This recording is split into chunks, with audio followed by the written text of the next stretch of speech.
Hi boys and girls, welcome back to Mr Brakefield Reads. It's Sunday, it's a beautiful day outside and it's a very, very special day for me because it's my birthday. So this is a birthday edition of Mr Brakefield Reads. In a moment we're going to get straight back into Roald Dahl's The Twits. Before that I just want to say a big welcome to all the year ones who are watching out there and also any other year twos apart from those in my class that are watching as well, because it's great to see you all, great to know that you're all watching.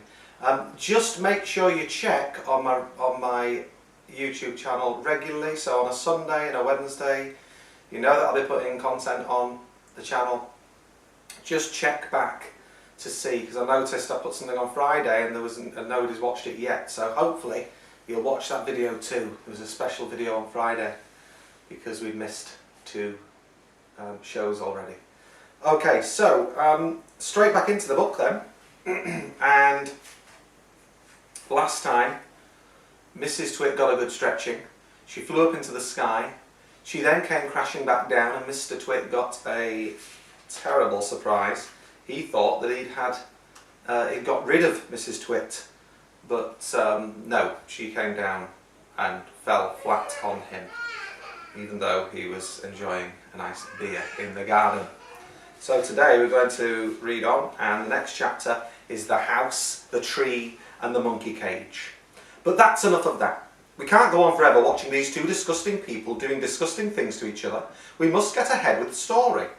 Here is a picture of Mr and Mrs Twit's house and garden. Some house. It looks like a prison, and not a window anywhere. So there it is. What a horrid looking place. Not like our house, our houses, I'm sure. Okay. Who wants windows? Mr Twit had said when they were building it.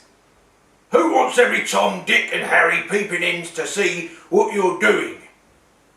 It didn't occur to Mr Twit that windows were meant mainly for looking out of, not for looking into. And what do you think of that ghastly garden? Mrs Twit was the gardener. She was very good at growing thistles and stinging nettles. I always grow plenty of spiky thistles and plenty of stinging nettles, she used to say. They keep out nasty, nosy little children. Near the house you can see Mr Twit's work shed. To one side there is the big dead tree. It never has any leaves on it because it's dead. And not far from the tree you can see the monkey cage. There are 4 monkeys in it. They belong to Mr Twit. You will hear about them later. Hug tight, sticky glue. Once a week on Wednesdays the Twits had bird pie for supper. Mr Twit caught the birds and Mrs Twit cooked them. Mr Twit was good at catching birds. On the day before bird pie day, he would put the ladder up against the big dead tree and climb into the branches with a bucket of glue and a paintbrush. The glue he used was something called Hug Tight, and it was stickier than any other glue in the world. He would paint it along the tops of all the branches and then go away. As the sun went down, birds would fly in from all around to roost for the night in the big dead tree. They didn't know, poor things, that the branches were all smeared with horrible Hug Tight. The moment they landed on a branch, their feet stuck, and that was that. The next morning, which was bird pie day, Mr Twit would climb up the ladder again and grab all the wretched birds that were stuck to the tree. It didn't matter what kind they were, song thrushes, blackbirds, sparrows, crows, little jenny wrens, robins, anything. They all went into the pot for Wednesday's bird pie supper. And there it is. What a gruesome pie that looks. I'm not sure that any of you have ever tried anything quite like that. I certainly haven't. It looks disgusting. And incredibly cruel. 4 sticky little boys. On one Tuesday evening, after Mr Twit had been up the ladder and smeared the tree with Hug Tight, 4 little boys crept into the garden to look at the monkeys. They didn't care about the thistles and the stinging nettles, not when there were monkeys to look at. After a while they got tired of looking at the monkeys, so they explored further into the garden and found a ladder leaning against the big dead tree. They decided to climb up, just for fun. There's nothing wrong with that. The next morning when Mr Twit went out to collect the birds, he found 4 miserable little boys sitting in the tree, stuck as tight as could be by the seats of their pants to the branches. There were no birds because the presence of the boys had scared them away. Mr. Twit was furious. As there are no birds for my pie tonight, he shouted, then it'll have to be boys instead. He started to climb the ladder.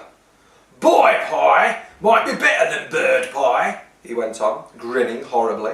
More meat and not so much tiny little bones. The boys were terrified. He's going to boil us, cried one of them. he'll stew us alive, Wailed the second one. he'll cook us with carrots. Cried the third. But the fourth little boy, who had more sense than the others, whispered, Listen, I've just had an idea. We are only stuck by the seat of our pants, so quick, unbutton your pants and slip out of them and fall into the ground. Mr. Twit had reached the top of the ladder and was just about to make a grab for the nearest boy when they all suddenly tumbled out of the tree and ran for home, with their naked bottoms winking at the sun. Okay, boys and girls, that's it for now. We're going to leave it there, but join us again on Sunday and we'll find out all about these monkeys that Mr. Twit keeps. But for now, good night.